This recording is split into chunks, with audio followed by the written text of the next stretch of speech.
आज Indian bike driving city के अंदर मोटू के स्किबिडी टॉयलेट्स आ जाते हैं और वो एक नहीं, दो नहीं, तीन नहीं, वो हजारों की तादाद में होते हैं। वो जंगलों से होते हुए शहर की तरफ बढ़ जाते हैं। शहर के अंदर घुसते ही वो हजारों टॉयलेट तबाही शुरू कर देते हैं। वो शहर के एक आदमी को नहीं छोड़ते, वो हर एक आदमी को स्किबिडी टॉयलेट बना देते हैं। साथ ही साथ शहर की हर एक बिल्डिंग पे आग लगाना और उन बिल्डिंग को धराधस्त करना, वो ये काम करते हैं। और वो धीरे धीरे अब हमारे फ्रैंकलिन के घर की तरफ बढ़ रहे थे।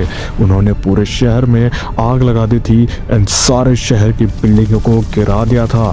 लेकिन यहाँ हमारा फ्रैंकलिन कहीं दूर सफ़र से आज अपने घर लौट रहा था और ये सब वो अपने हेलीकॉप्टर से होता हुआ देख रहा था और ये जानता था कि उसके घर के पास ये लोग कभी भी पहुँच सकते हैं, तो उसके लिए उसे कुछ करना पड़ेगा।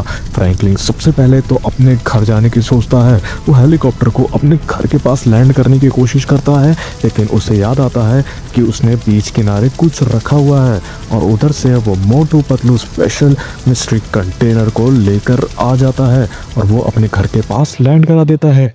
कंटेनर स्पेशली मोटू के द्वारा फुरफुरी नगर से भेजा गया था, क्योंकि मोटू जानता था कि उसके स्किबिडी टॉयलेट कभी भी इंडियन बाइक ड्राइविंग की सिटी पे अटैक कर सकते हैं और उसे अपने दोस्त फ्रैंकलिन को बचाना था। इसी कारण से उसने ये कंटेनर फ्रैंकलिन और उसके घर को बचाने के लिए भेज दिया। फ्रैंकलिन सीधा चलते चलते उस कंटेनर के अंदर पहुंच जाता है और वहाँ उसे एक काला बटन दिखता है। वह सोचता है कि वो उस काले बटन को दबाए या ना दबाए, लेकिन उसे याद आता है कि अब उसके पास वैसे भी कोई चारा नहीं है, उसे ये बटन दबाना ही पड़ेगा। सिचुएशन ऐसी थी कि आर या तो पार। फ्रैंकलिन उस बटन को दबा देता है। बटन को दबाते ही उसका पुराना घर गायब हो जाता है और एक मोटू का स्पेशल घर आ जाता है।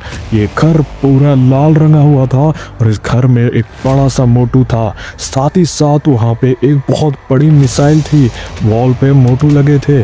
फ्रैंकलिन ये सब देख के पहले तो कंफ्यूज हो जाता है, मेरा घर एक्चुअली गया कहाँ, लेकिन उसे याद आता है कि ये मोटू का घर है और मोटू उसके रक्षा करेगा इन स्किबिडी टॉयलेट से। वो ये बोलकर बहुत ज़्यादा खुश होने लगता है।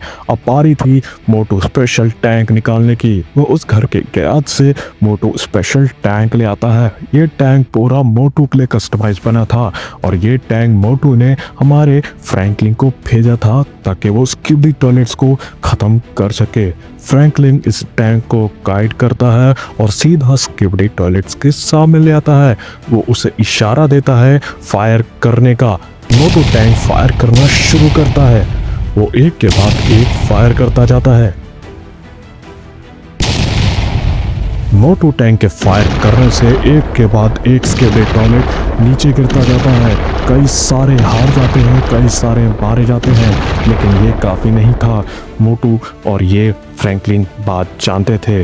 फ्रैंकलिन मोटू टैंक को पीछे कर देता है और वापस से घर में पार्क कर देता है। उतने ही देर में जो स्किबिडी टॉयलेट जिंदा बच चुके थे वो फ्रैंकलिन को चारों तरफ से घेरना शुरू कर देते हैं। अब फ्रैंकलिन को कुछ समझ नहीं आ रहा था कि वो क्या करे, कैसे बचे इनसे। अब वो सिर्फ प्रेयर कर सकता था। इसी कारण से फ्रैंकलिन को बहुत ज़्यादा डर लगने लगता है और इन दी एंड वो प्रेयर करने लगता है कि अब भगवान ही मुझे बचाए इन स्किबिडी टॉयलेट से। जैसे वो इस प्रेयर को करता है वैसे ही मोटू कंटेनर की वॉल्स आ जाती हैं, यानी मोटू स्पेशल हाउस वॉल चारों तरफ से फ्रैंकलिन और उसके घर को प्रोटेक्ट करती है। और एक मिसाइल निकलती है जो कि स्विमिंग पूल से बाहर आ रही थी। वो मिसाइल बहुत ज़्यादा बड़ी थी। वो मिसाइल बाहर आती है और सीधा आसमान की तरफ चले जाती है, आसमान में काफ़ी ज़्यादा ऊंचाइयों में। वो मिसाइल इतना ऊपर जा चुकी थी कि अब वो दिखने का नाम नहीं ले रही थी और तभी वो मिसाइल उल्टा घूम के नीचे आने लगती है। उस मिसाइल के कारण सारे स्किबिडी टॉयलेट तो हार जाते हैं और मोटू हमारे फ्रैंकलिन की जान बचा लेता है। वीडियो अच्छी लगी तो लाइक करना एंड चैनल को सब्सक्राइब करना।